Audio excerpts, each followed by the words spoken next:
여름이 막 시작된 7월 초. 안동의 오후는 햇살보다 먼지가 더 먼저 집안을 채우고 있었다.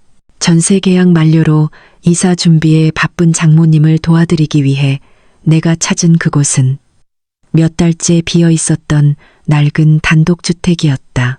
민우야, 먼 길 오느라 고생했지? 현관문을 열고 나온 어머니의 목소리는 변함없이 단정하고 다정했다. 은정 어머니, 나보다 30살이 많지만 단순한 장모님이라기보다는 삶을 정리하고 난 후에도 어딘가 우아함을 간직한 사람이었다. 괜찮습니다. 제가 도와드리러 왔잖아요. 대답을 하며 구두를 벗는데 묘하게 가슴이 두근거렸다. 무더운 날씨 탓이라고 생각했다. 거실은 텅 비어 있었고 오래된 소파 하나만 덩그러니 남아 있었다. 그 위로 햇살이 들면서 먼지가 천천히 부유했다. 집이 이렇게 썰렁하니까 괜히 마음도 횡하네. 은정 어머니는 웃으며 말했다. 목소리에 힘을 주려는 듯했지만 그 안에 묻힌 외로움은 부인할 수 없었다. 그래도 어머니가 좋아하실 만한 집으로 곧 바뀔 거예요.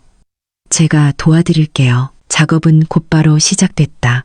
거실 창문을 닫고 바닥에 먼지를 털고 커튼을 걷었다. 그러다 문득 부엌 쪽에서 움직이시는 어머니의 모습이 시야에 들어왔다. 허리를 숙여 바닥을 닦는 순간 블라우스와 스커트 사이로 부드러운 곡선이 잠시 드러났다. 이상하게 시선이 머물렀다. 왜 그러지? 스스로에게 물었지만 대답은 떠오르지 않았다. 10년 전 세상을 떠난 아내 은정, 그리고 그녀의 어머니, 사위와 장모라는 명확한 관계가 있지만 지금 이 순간만큼은 무언가가 미세하게 흔들리고 있었다. 심리학자 용은 말했습니다. 인간의 감정은 억제한다고 사라지는 것이 아니라 억압할수록 더 깊은 무의식으로 침투의 본능이 된다. 그날 나는 처음으로 내 안에 감정 아닌 감정이 피어나는 것을 느꼈다. 방 안은 조용했고 유일하게 들리는 건 마른 걸레를 짜는 소리와 두 사람 사이에 번져가는 묘한 정적뿐이었다. 오후의 햇살은 유리창 너머로 살짝 비껴들어와 거실 구석에 길게 그림자를 만들고 있었다. 그 안에서 나는 창틀을 닫고 있었고 은정 어머니는 부엌 바닥을 조심스럽게 밀고 계셨다. 민우야, 저쪽은 다 했니? 부드럽게 묻는 말에 고개를 돌리다가 그만 멈칫했다. 팔을 쭉 뻗은 채 바닥을 닦는 어머니의 몸선이 눈에 들어왔고 단정하게 잠긴 블라우스 단추 사이로 흐릿하게 비치는 살결이 어쩐지 생경했다.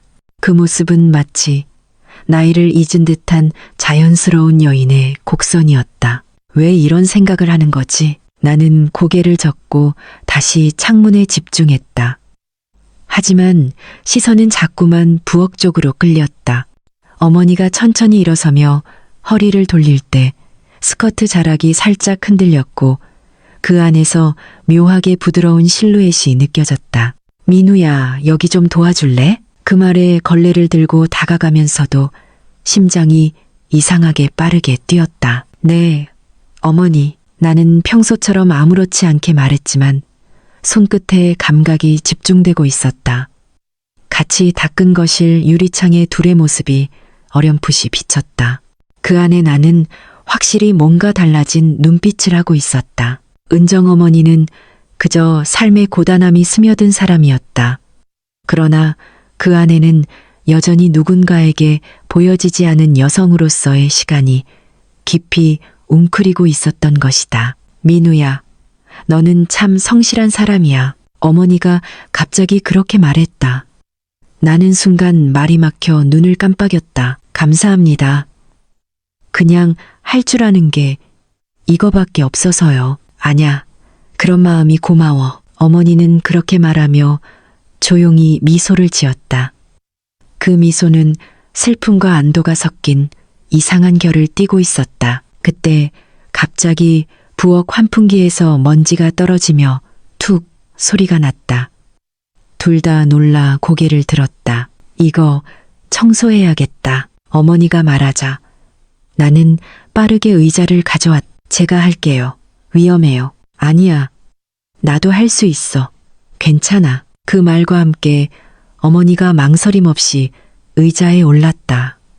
그 순간 스커트 자락이 무릎 위로 올라가며 매끈한 허벅지선이 드러났다. 당황한 나는 고개를 돌렸지만 이미 시선은 머릿속에 각인된 뒤였다. 손이 닿을 듯 말 듯하네. 어머니가 한 손을 뻗으며 균형을 잡지 못하자 나는 반사적으로 그녀의 허리를 받쳤다. 어머니, 조심하세요. 고마워, 민우야. 그 짧은 순간 손바닥 너머로 전해진 온기. 그것은 그냥 고맙다는 말로는 설명되지 않는 무게였다. 그 감촉은 오래도록 사라지지 않았다. 혹시 나만 이렇게 느끼는 걸까? 그날 오후 우리 사이엔 아무 일도 일어나지 않았지만 아무 일도 아니었다고 말할 수 없는 온기가 방 안 가득히 떠다니고 있었다. 작업이 마무리될 즈음 밖은 조금씩 어두워지고 있었다. 하늘은 붉게 물들었고 바람은 느릿하게 커튼을 스쳤다. 거실에는 여전히 오래된 소파 하나뿐. 나는 부엌에서 찻잔을 들고 나왔고 은정어머니는 조용히 소파에 앉아 창밖을 바라보고 있었다. 차 드세요, 어머니. 고맙다. 그녀는 고개를 돌려 웃었고 나는 맞은편에 조심스레 앉았다. 거실은 조용했다. 아무런 소리도 없었다. 아니, 오히려 너무 조용해서 숨소리마저 선명하게 들릴 정도였다. 어머니는 두 손으로 찻잔을 감싸고 있었다. 그 모습이 유난히 평온해 보였지만 그 속에 무언가 눌린 감정이 잠겨 있는 듯했다. 고요함은 생각보다 무겁게 다가왔고 나는 찻잔을 입에 대고서도 마시지 못했다. 민우야, 네, 가끔 그런 생각 안 해? 어떤 생각이요? 어머니는 잠시 말을 멈췄다. 눈길은 차창 너머를 향하고 있었지만 시선은 이미 내 안쪽을 보고 있는 듯했다. 혼자 오래 있다 보면 그냥 누가 옆에 있었으면 좋겠다는 거. 그 말에 나도 모르게 숨을 삼켰다. 저도 그래요. 어머니는 살며시 웃었고 그 미소는 오래전에 꺼졌던 촛불에서 다시 피어난 잔열 같았다. 결혼하고 나면 사람 마음이 다 채워질 줄 알았는데 말이지. 오히려 더 외로워질 때가 있어. 그 말에 내 가슴 어딘가도 서늘하게 일렁였다. 누구에게도 말하지 않았던 감정들이 어머니의 입에서 흘러나오는 순간 나는 어쩐지 위로받고 있었다. 그 순간 찻잔 사이로 스친 손등. 우연인지 의도인지 모를 스침이었다. 나는 고개를 들었고 어머니도 나를 바라봤다. 시선이 오래 머물렀다. 말이 없었다. 하지만 그 침묵은 단순한 공백이 아니라 두 사람 사이에 감정이 흘러드는 통로였다. 심리학자 브레너는 말했습니다.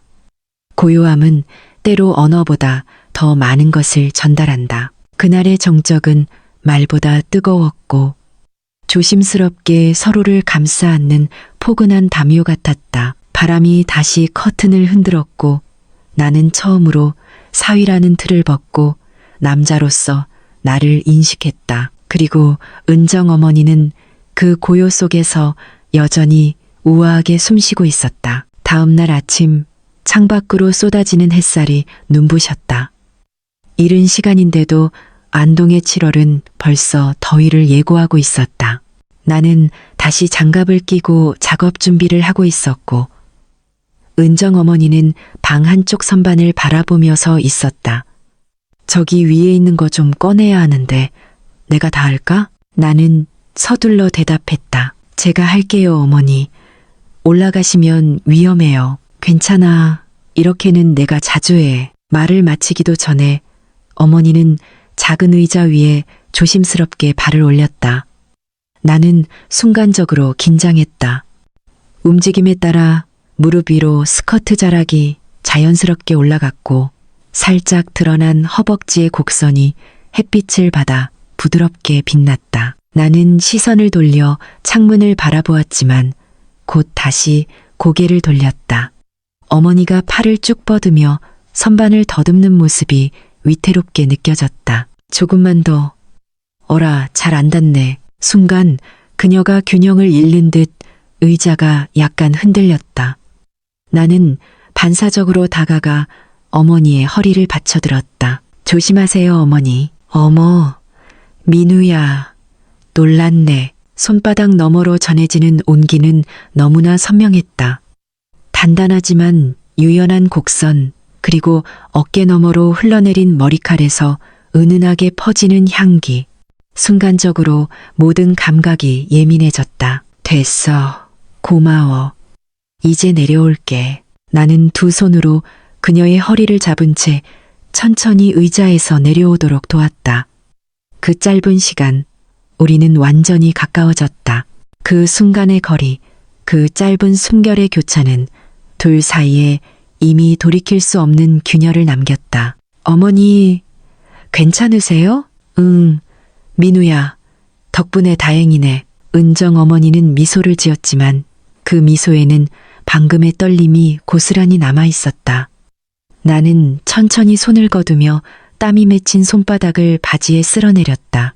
이건 단순한 일손 돕기가 아니야. 그 사실을 인지하고 있음에도 불구하고 나의 몸은 어제와 다르게 움직이고 있었다.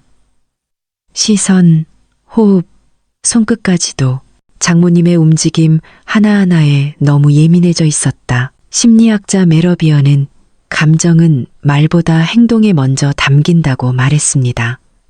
내 손이 어머니의 허리를 붙잡은 그 순간 나는 이미 내 감정을 숨기지 못한 것이다. 창밖으로 불어온 바람이 부엌 창문을 두드렸다.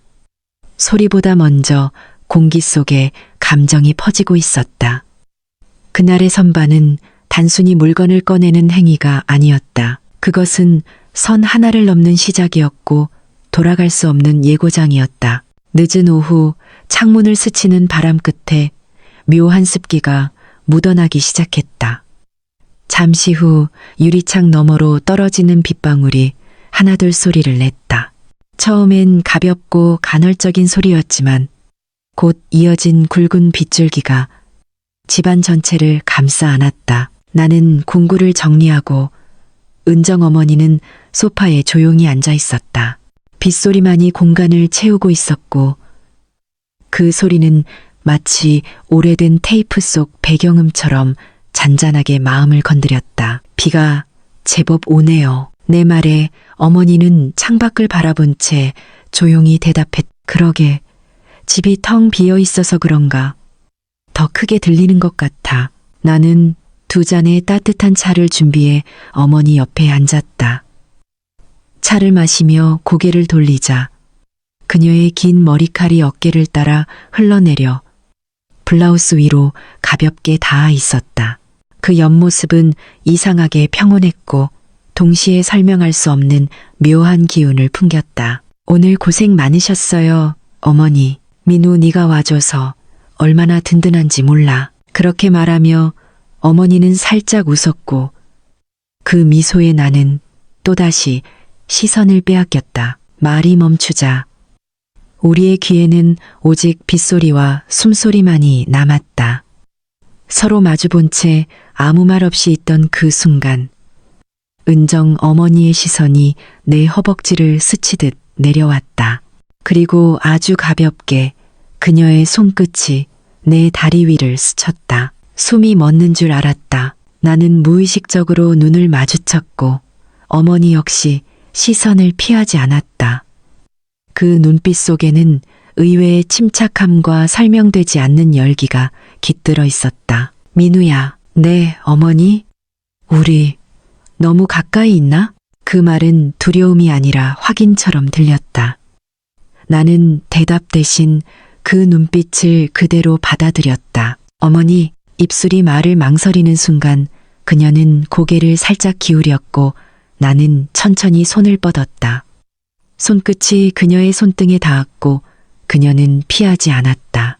그리고 조심스럽게 아주 조용하게 우리의 입술이 마주쳤다. 처음의 접촉은 짧았지만 그 온기와 떨림은 말로 설명할 수 없는 깊이로 스며들었다. 바깥의 빗소리는 점점 더 굵어졌고 우리는 그 안에서 서로의 존재를 진심으로 받아들이고 있었다. 심리학자 에리 프롬은 사랑은 감정이 아니라 의지와 결심이 깃든 행위라고 했습니다.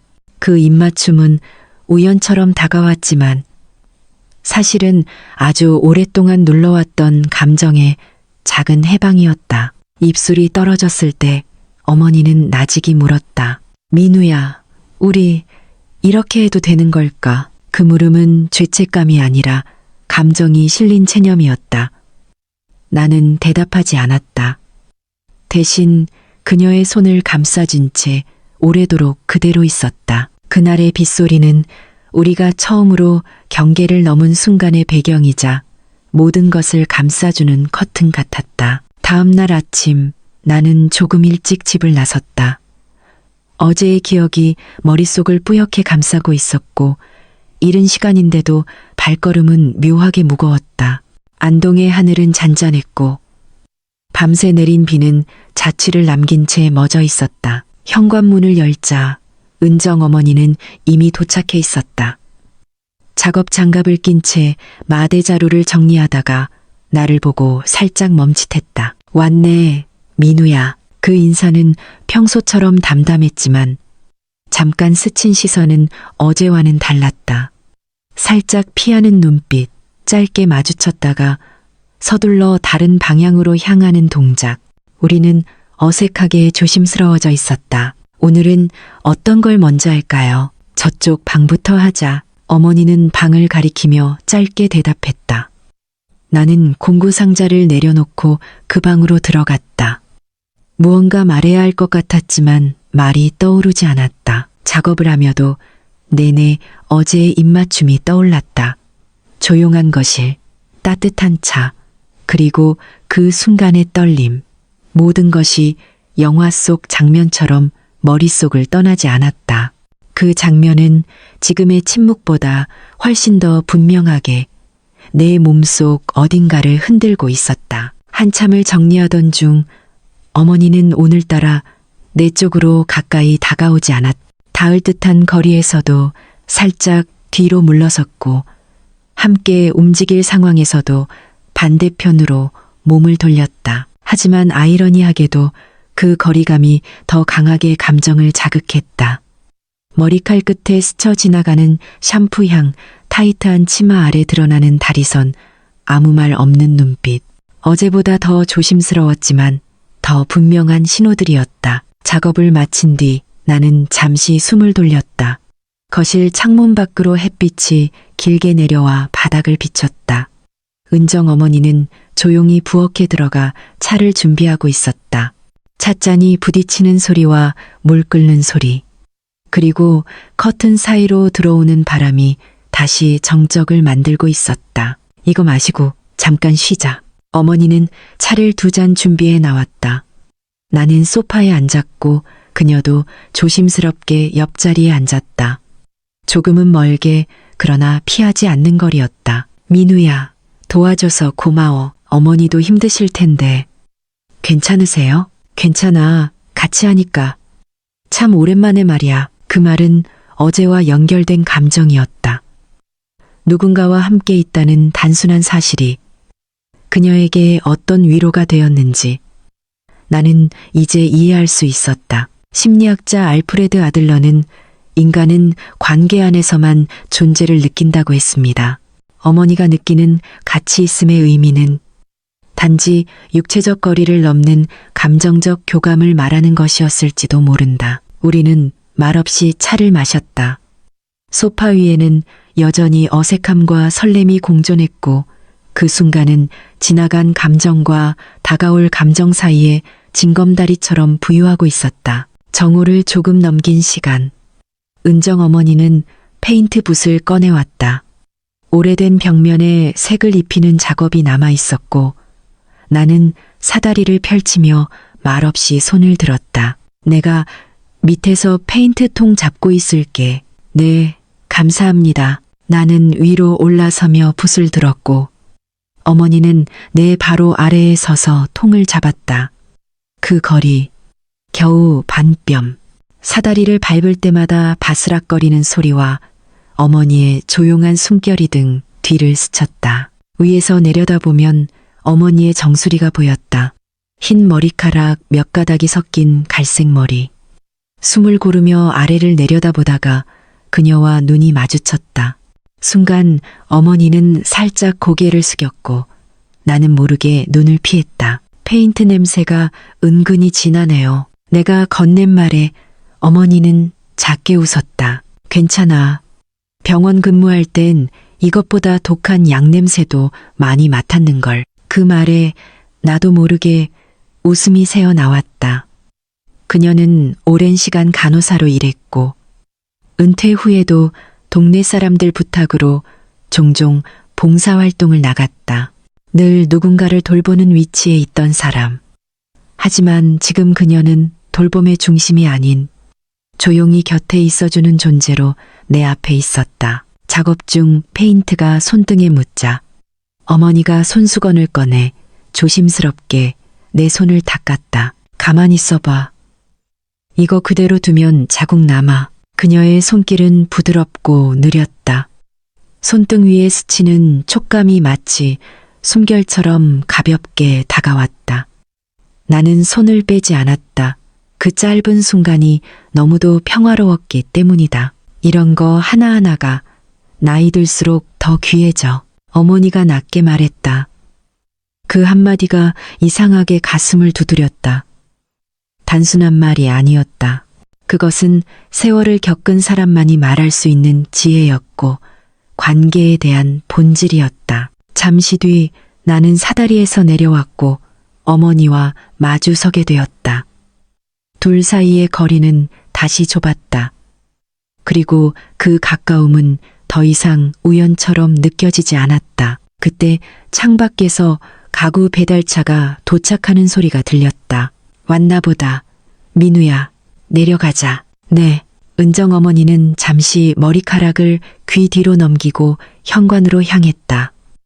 나는 따라 나서며 문득 생각했다.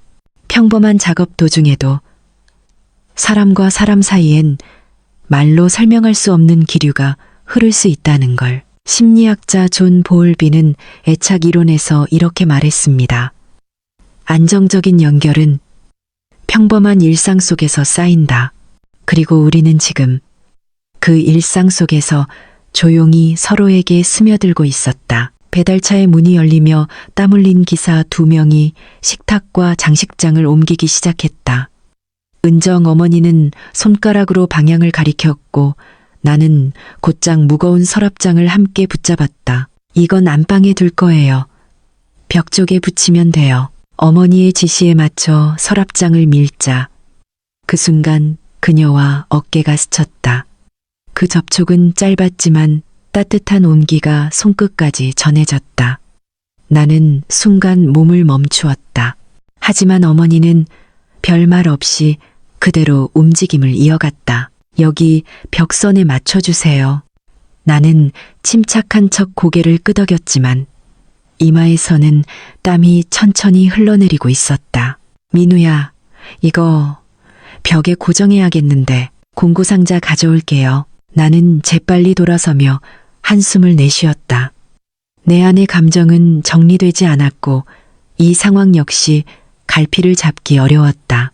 하지만 이상하게도 손끝에 남은 체온은 계속해서 내 마음을 간지리고 있었다. 안방에는 새로 산 옷장과 화장대가 배달되고 있었다. 나는 옷장을 밀어 벽에 고정했고 어머니는 화장대 서랍을 정리하기 위해 허리를 숙였다. 그녀의 등 아래로 이어지는 허리선은 부드러운 곡선을 그렸고 그 선은 어쩐지 시선을 뗄 수 없게 만들었다. 그냥 도와드리는 건데. 머릿속에서는 끊임없이 경계선을 그었지만 몸과 감정은 그 선을 조심스럽게 넘나들고 있었다. 민우야, 이거 잡아줘. 어머니가 화장대 서랍을 꺼내며 말했다. 나는 그녀의 손등을 가볍게 받쳤다. 그 순간 손끝이 닿았고 눈이 마주쳤다. 고마워. 그 짧은 말이 이상하게 오래 귀에 남았다. 거실로 돌아오자 장식장이 제자리를 잡고 있었고 커튼 사이로 오후의 햇빛이 비스듬히 들어오고 있었다. 작업은 어느덧 거의 끝나가고 있었지만 우리의 감정은 오히려 점점 더 깊어지고 있었다. 민우야, 네? 이제 이 집이 조금 집 같아진다. 그녀는 그렇게 말하며 거실을 천천히 둘러보았다. 공백이 채워지는 순간 사람의 마음도 함께 채워지는 걸까? 이 텅 빈 집이 조금씩 살아나고 있었다. 그리고 그 집 안에서 나와 어머니는 서로를 더 이상 사위와 장모로만 바라보지 않고 있었다. 심리학자 루비는 감정은 점진적으로 축적되며 의도치 않게 폭발한다고 했습니다. 그 감정은 지금 우리 사이에서도 그렇게 조용히 쌓이고 있었다. 그리고 나는 그 조용함이 더 무섭게 느껴지기 시작했다. 기사들이 마지막으로 놓고 간 침대는 안방 한가운데 정확히 자리 잡고 있었다. 흰 시트와 정갈한 베개, 아직 주름 하나 없는 새 이불까지 그 위로 오후 햇살이 조용히 내려앉고 있었다. 은정 어머니는 침대 옆에 서서 천천히 손바닥으로 시트를 매만지고 있었다. 그 움직임은 마치 아주 오래된 기억을 더듬듯 조용하고 신중했다. 나는 방문 앞에서 멈춰섰고 그 장면을 조용히 바라봤다. 그녀가 허리를 숙여 시트를 펼 때 블라우스의 단추가 살짝 당겨지며 몸의 곡선이 더욱 또렷이 드러났다. 타이트한 치마 자락이 허벅지를 따라 부드럽게 말려 올라가고 햇빛은 그 위에 부드러운 윤곽을 그렸다. 민우야, 이쪽 좀 잡아줄래? 네, 어머니. 나는 곁으로 다가가 침대 모서리를 잡았다. 동시에 그녀의 손등이 내 손등을 스쳤다. 아주 작고 단순한 접촉이었지만 그 안에 묻힌 감정은 결코 가볍지 않았다. 우리의 눈이 마주쳤다. 그리고 그 눈빛 안에서 나는 어제와 다른 무언가를 느꼈다. 어머니는 살짝 고개를 숙였고 나는 무릎을 꿇고 시트를 당기며 옆으로 다가섰다. 그 순간 그녀가 내 옆으로 천천히 몸을 기울였다. 어제보다 오늘이 더 힘드네. 그래도 거의 다 끝났습니다. 짧은 대화였지만 그 안에는 어제의 기억과 오늘의 긴장이 고스란히 담겨 있었다. 은정 어머니는 조용히 침대 가장자리에 앉았다. 숨을 가다듬는 듯 두 손을 무릎 위에 가지런히 올리고 있었다. 나는 그 앞에 앉아 있었다. 그리고 손을 뻗어 그녀의 손등 위에 내 손을 얹었다. 피하지 않았다. 그녀는 오히려 천천히 내 손을 감싸며 가만히 속삭였다. 민우야. 목소리는 낮았고 떨림은 거의 들리지 않을 정도였지만 그 울림은 내 안에서 길게 번져나갔다. 나는 조심스럽게 그녀의 허리선을 감쌌다. 손바닥 너머로 전해지는 온기와 유연한 곡선이 피부를 통해 고스란히 전해졌다. 그녀는 숨을 깊게 고르더니 천천히 몸을 내게 기대었다. 그 순간 그녀의 가슴이 내 가슴에 닿았다. 두 사람의 호흡은 묘하게 맞아들었고 방 안의 공기는 이전과는 전혀 다른 밀도로 바뀌었다. 창밖의 바람소리조차 지금 이 고요함을 방해하지 못했다. 아, 너무 좋아. 그녀의 목소리는 마치 내 귀에만 들리는 듯 조심스럽게 스며들었다. 나는 그녀를 천천히 침대 위로 눕혔다. 새하얀 시트 위에 그녀의 몸이 부드럽게 놓였고 치마 자락은 자연스럽게 허벅지 위로 올라갔다. 그 곡선은 부끄럽지도 무겁지도 않았다. 그저 존재 그 자체로 내 앞에 놓여 있었다. 심리학자 프랑클은 말했습니다. 사랑이란 존재의 깊이를 인정하는 일이다. 그 순간 나는 그녀를 장모님이 아닌 한 명의 여자로 온전히 인정하고 있었다. 방 안은 숨소리조차 천천히 가라앉고 있었다. 새로 들여온 침대 위 은정 어머니는 조심스럽게 몸을 눕힌 채 시트를 손끝으로 잡고 있었다. 나는 그녀 곁에 앉아 있었다. 그녀의 눈동자는 흔들림도 없이 나를 정면으로 바라보고 있었다. 민우야. 그녀는 내 손목을 살며시 잡았다. 손끝에는 아직 따뜻한 체온이 남아 있었고 그 부드러운 힘에 나는 더는 저항할 수 없었다. 천천히. 그러나 분명한 동작으로 나는 그녀의 허리를 감싸 안았다. 풍만한 가슴이 내 가슴에 조심스레 닿았고 서로의 호흡은 점점 더 거칠어지고 있었다. 단추 사이로 미세하게 흔들리는 그녀의 숨결, 가볍게 오르내리는 곡선, 그리고 그 안에 담긴 시간의 무게까지 모든 게 이 순간 안에 응축되어 있었다. 민우야, 나 너무 오랜만에 이런 감정이야. 그 말에 나는 아무 말도 하지 못했다. 그저 그녀의 이마에 가볍게 입을 맞추며 손끝으로 그녀의 머리칼을 쓸어내렸다. 누군가 곁에 있다는 게 이렇게 따뜻한 일이었나 싶더라. 그녀의 속삭임은 마치 겨울 끝자락의 마지막 바람 같았다. 찬 기운이 서서히 거치고 따뜻함이 피부를 뚫고 들어오는 느낌. 나는 그 따뜻함을 되돌려주고 싶었다. 그리고 그것이 진심이었다. 그 순간 밖에서는 바람이 창문을 흔들었고 얇은 커튼이 물결처럼 흘렀다.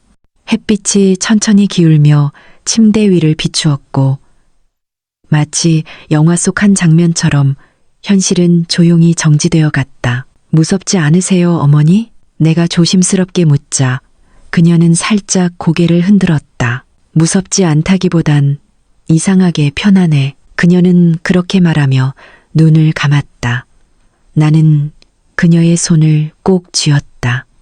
긴 시간 홀로 견뎌온 사람이었다. 슬픔과 책임, 그리고 외로움을 묵묵히 이겨낸 사람이었다. 그리고 지금 그 어깨 위에서 벗어나는 순간을 나눌 수 있다는 것이 내겐 너무도 벅찼다. 심리학자 다니엘 시걸은 말했습니다. 진정한 감정은 언어가 멈춘 곳에서 시작된다. 말하지 않아도 통하는 이 순간 우리는 그저 숨결로 서로를 알아가고 있었다. 방 안의 공기는 무겁지도 가볍지도 않았다. 그저 우리가 처음으로 진심을 나눈 공간으로서의 고요함만이 남아 있었다. 얼마의 시간이 지났는지 알 수 없었다. 바깥의 소라는 들리지 않았고 방 안에는 숨소리와 심장 뛰는 소리만이 조용히 울려 퍼지고 있었다. 은정 어머니는 조용히 나의 어깨에 머리를 기대고 있었다. 손끝으로 그녀의 등을 토닥이자 그녀는 나직하게 말했다. 민우야, 오랜만에 참 좋았어. 그 말은 가볍지 않았다. 단순한 감상이 아니라 깊은 안도와 수줍은 고백이 섞여 있었다. 나는 대답 대신 그녀의 머리칼을 조심스레 넘겨주었다. 그 머릿결 사이로 은은한 샴푸 향이 스며들었고 그 향은 처음 이 집에 도착했을 때부터 내가 느껴온 익숙한 기운이었다. 어머니는 혼자 계신 지 오래되셨죠? 그래. 은정이 떠난 후엔 가족이라고 부를 수 있는 사람이 딱히 없었어. 멀리 있는 사촌 하나, 그리고 네가 있었지. 그녀는 덤덤하게 말했지만 그 안에 스친 쓸쓸함은 오히려 더 진하게 전해졌다. 그래서 네가 이렇게 내 옆에 있다는 게 생각보다 훨씬 큰 위로가 돼. 나는 아무 말도 할 수 없었다. 오직 손을 맞잡은 채 그녀의 온기를 느끼고 있을 뿐이었다. 사람이 말이야, 민우야. 나이 들면 들수록 누군가를 기대는 게 부끄러워져. 왜요? 책임져야 할 나이라고 생각해서지. 그런데 말이야, 꼭 그렇지만은 않더라. 오히려 누군가가 잠깐 기대올 수 있도록 가만히 있는 것도 용기더라고. 그 말은 이상하게 오래 가슴에 남았다. 심리학자 브레네 브라운은 말했습니다. 연결은 상처받을 위험을 감수하는 선택에서 시작된다. 그리고 지금 우리는 서로에게 그 위험을 조심스럽게 허용하고 있었다. 은정 어머니는 천천히 몸을 일으켰다. 그리고 조용히 시트를 고르고 옷매무새를 정리했다. 그 모습은 여전히 단정했고 감정을 꾹 눌러 담은 듯 담백했다. 민우야, 거실 정리 조금 더 할 수 있겠니? 커튼 달아야 해서. 네, 어머니, 바로 갈게요. 그녀는 가볍게 고개를 끄덕이고 방을 나섰다. 나는 침대에 앉아 조용히 손을 바라보았다.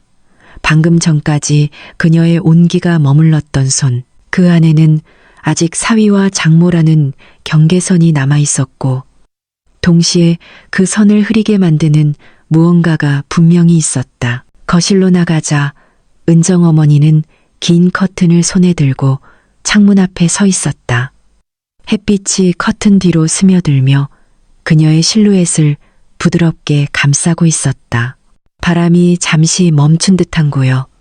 나는 공구를 들고 다가갔다. 이거 제가 박스에서 꺼내드릴게요. 저 위에 고정하는 봉 먼저 달자. 우리는 함께 커튼 봉을 고정하고 천을 길게 펼쳤다. 어머니가 창문 앞에 선 순간 햇살은 그녀의 뺨과 목선을 투명하게 비쳤다.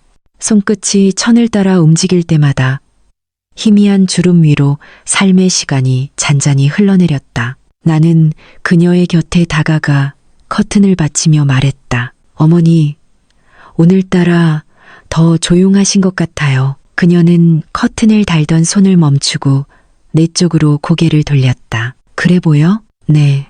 뭐랄까, 생각이 많아 보이셔서요. 잠시 시선이 엇갈리더니 그녀는 작게 숨을 쉬고 말했다. 민우야, 우리가 어제 그리고 오늘 겪은 일 어쩌면 평생 기억 속에서 남겠지? 그럴 것 같아요. 그 대답은 망설임 없이 나왔다. 부정하지도 덧붙이지도 않았다. 그저 사실 그대로를 받아들이는 마음, 처음이자 마지막일지도 모르는 감정이니까 어쩌면 더 선명하게 남을 거야. 어머니는 그렇게 말하며 창밖을 바라봤다. 바깥에서는 아이들이 자전거를 타고 지나가며 웃고 있었다. 너무나 평범한 여름 오후의 풍경. 하지만 우리 둘만의 감정은 그 평범함과는 전혀 다른 흐름 위에 놓여 있었다. 우리는 다시 커튼을 달기 시작했고 짧은 침묵이 흘렀다. 그때 어머니가 손을 뻗다가 내 팔을 가볍게 건드렸다. 너무도 우연한 움직임이었지만 나도 모르게 멈칫했다. 그 짧은 접촉 속에 여전히 남아있는 온기가 내 어깨를 타고 스며들었다. 미안, 실수했네. 그녀는 부드럽게 웃으며 말을 넘겼고 나도 마주 웃었다. 하지만 그 순간 아무렇지 않은 듯한 그 말 뒤에는 서로를 의식하는 감정이 분명히 숨겨져 있었다. 심리학자 엘렌 랭어는 이렇게 말했습니다. 진정한 변화는 눈에 띄지 않게 찾아오고 일상이 되어버릴 때야 비로소 자리를 잡는다. 우리는 지금 그 일상이 되어가는 감정 속에서 조심스럽게 스스로를 적응시키고 있었다. 커튼이 완전히 달리고 나자 거실 안은 한층 부드러워졌다. 햇살은 더 이상 날카롭지 않았고 대신 그늘과 빛이 어우러진 잔잔한 조도가 방 안을 감쌌다. 이제 좀 집 같네. 어머니가 말했다. 나는 말없이 고개를 끄덕였고 그녀는 조용히 소파에 앉았다. 그녀의 옆모습은 여전히 고요했지만 그 고요함 안에는 내가 처음 보았던 그 단정함과는 다른 결이 있었다. 그것은 무너지지 않으려 애쓰는 고요함이 아니라 누군가와 함께 숨을 쉴 수 있는 고요함이었다. 은정 어머니는 소파 한쪽에 조용히 앉아 있었다.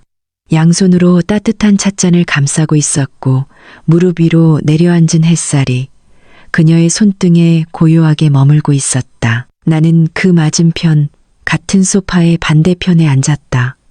하지만 그 거리감은 어제와는 달랐다. 오히려 더욱 가까이 있는 느낌. 마치 마음이 같은 선에 맞춰져 있는 듯한 기이한 평온함이었다. 민우야, 도와줘서 정말 고마워. 별 말씀을요. 오히려 제가 감사해요. 그녀는 내 말을 듣고도 한동안 말이 없었다.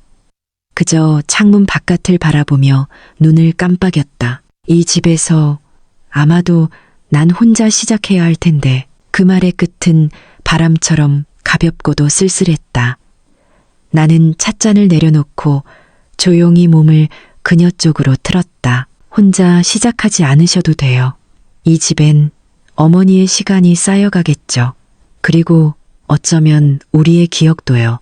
은정 어머니는 잠시 눈을 감았다. 그리고 다시 뜨며 조용히 말했다. 그 말 참 따뜻하다. 그녀의 시선이 내 눈을 붙잡았다. 오래도록 말없이. 심장 소리가 점점 크게 들려오기 시작했고 손끝의 감각이 다시 살아났다. 천천히 나는 손을 뻗어 그녀의 손등 위에 올렸다. 피하지 않았다. 심리학자 수전 존스는 이렇게 말했습니다. 사랑은 감정이 아니라 감정을 이해하고 받아들이는 방식이다.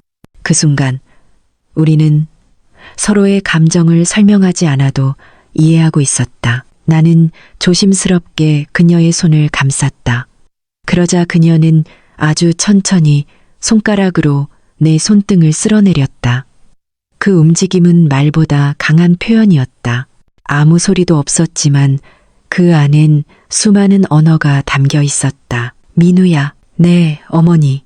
이름 그냥 불러도 될까? 나는 잠시 멈칫했지만 곧 고개를 끄덕였다. 네. 그녀는 작게 숨을 들이쉬고 아주 낮은 목소리로 속삭였다. 민우야, 이 순간 나 살아있다는 게 느껴져. 그 말에 눈시울이 순간 따뜻해졌다. 어머니는 단지 여자가 아니라 지금 이 자리에서 인간으로서의 감정을 다시 느끼는 중이었다. 나는 그녀의 손을 꼭 잡은 채 조용히 등을 기대었다. 두 사람 사이의 침묵은 더 이상 어색함이 아니었다. 그것은 말없이 나누는 깊은 호흡, 함께 숨쉬는 새로운 리듬이었다. 밖에서는 나무 잎 사이로 바람이 스쳤고 실내는 그렇게 서로의 숨결만으로 채워지고 있었다. 오후 5시를 넘긴 시간, 햇살은 창가 너머로 기울고 있었다. 거실과 방 사이에는 가구들이 제자리를 잡고 있었고 짐도 대부분 정리된 상태였다. 하지만 가장 눈에 띄게 달라진 건 공간이 아니었다. 그것은 바로 우리 사이에 흐르는 감정의 결이었다. 은정 어머니는 천천히 안방으로 걸어갔다.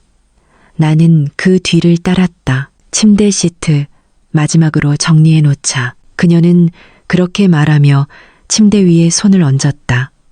새하얀 이불이 가지런히 펼쳐졌고 그녀는 양손으로 천을 당기며 조심스럽게 다림질하듯 쓸었다.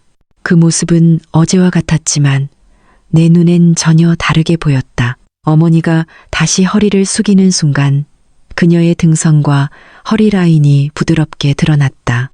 타이트한 스커트 자락이 허벅지를 따라 살짝 말려 올라갔고 그 곡선은 더 이상 은정의 어머니라는 이름으로만 받아들여지지 않았다. 민우야, 이쪽 모서리 좀 당겨줄래? 나는 다가가 침대 가장자리를 붙잡았다. 그 순간 그녀의 손등과 내 손이 다시 닿았다. 우리는 동시에 눈을 들었고 시선이 마주쳤다. 그 눈빛엔 이제 망설임도 없었고 죄책감도 없었다. 남은 것은 단 하나, 감정의 진심뿐이었다. 은정 어머니는 조용히 침대 끝에 앉았다. 그리고 내 쪽으로 천천히 몸을 틀었다. 손등을 무릎 위에 올리고 천천히 입을 열었다. 이런 말 해도 될지 모르겠는데 괜찮아요. 하셔도 돼요. 그녀는 작은 숨을 쉬었다. 그 속엔 세월과 상처와 남은 용기가 섞여 있었다. 사람은 말이지. 어떤 외로움은 말로 꺼내면 더 외로워지고 어떤 외로움은 누군가 가만히 옆에만 있어줘도 조금 녹아. 그녀의 말은 무겁지 않았지만 깊었다. 나는 천천히 고개를 끄덕였다. 그게 저도 필요했던 건지도 몰라요. 방 안은 정적 속에서도 묘한 떨림이 감돌았다. 시계 소리도 멈춘 듯했고 시간은 잠시 멈춘 것처럼 느껴졌. 나는 무릎을 꿇고 침대 곁으로 다가갔다. 손을 뻗어 그녀의 손등 위에 포개자 어머니는 피하지 않았다. 대신 그녀의 손가락이 내 손을 감쌌다. 오래전부터 기다려온 사람처럼, 이미 준비되어 있었던 것처럼. 심리학자 칼 로저스는 이렇게 말했습니다. 가장 깊은 감정은 말이 아닌 공감으로 전달된다. 그날 우리는 서로의 외로움을 말이 아닌 손으로 숨결로 껴안고 있었다. 그녀는 아주 천천히 몸을 내게 기울였다. 그 순간 블라우스 너머로 전해지는 온기가 가슴 깊숙이 파고들었다. 나는 그 온기를 있는 그대로 받아들였고 방 안에는 두 사람의 호흡만이 부드럽게 울려 퍼지고 있었다. 저녁 무렵 마침내 모든 짐 정리가 끝이 났다.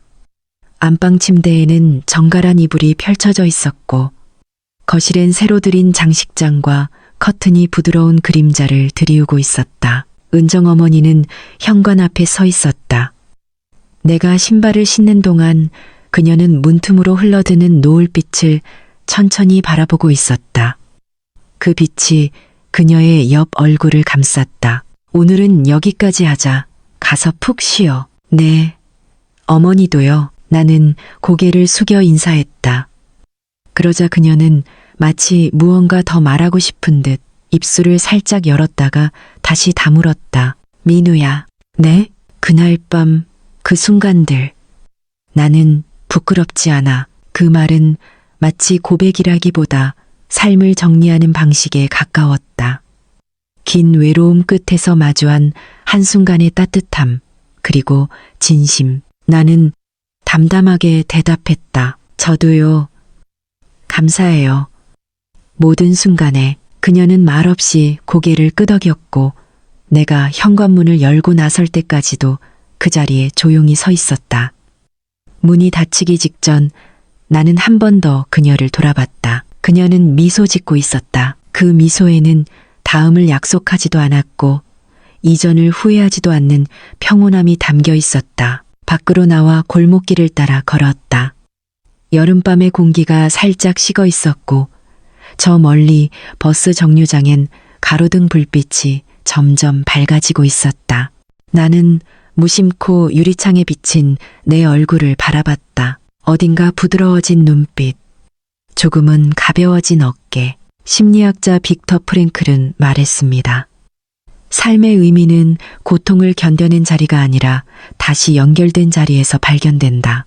그날 우리는 서로를 잠시 붙잡은 것뿐이었다. 하지만 그 짧은 연결이 삶의 어느 한 페이지를 바꿔놓을지도 모른다. 버스가 도착했고 나는 조용히 타올랐다. 창밖으로 멀어져가는 안동의 주택가. 그 집, 그 방, 그 고요한 숨결, 모든 것이 그곳에 남아 있었다. 이 이야기는 인생의 가장 고요한 자리에서 시작된 두 사람의 정서적 연결에 관한 이야기입니다. 68세의 은정 어머니와 38세의 민우. 서로를 사위와 장모로만 알았던 둘 사이에 묵직한 감정이 스며듭니다. 서로가 겪어온 외로움, 말하지 못한 상실과 따뜻함에 대한 갈망이 정적 속에서 교차하며 감정은 이름 없는 호흡과 손끝의 떨림으로 전달됩니다. 이야기는 자극적이지 않게, 그러나 강하게 사람과 사람 사이의 감정이 얼마나 섬세하게 피어날 수 있는지를 조용히 보여줍니다. 황혼의 시간 속에서 피어난 느린 사랑. 그것은 용기였고 위로였고 삶에 대한 한 조각의 응답이었습니다. 당신의 조용한 마음에도 그런 순간이 언젠가 닿기를 바랍니다.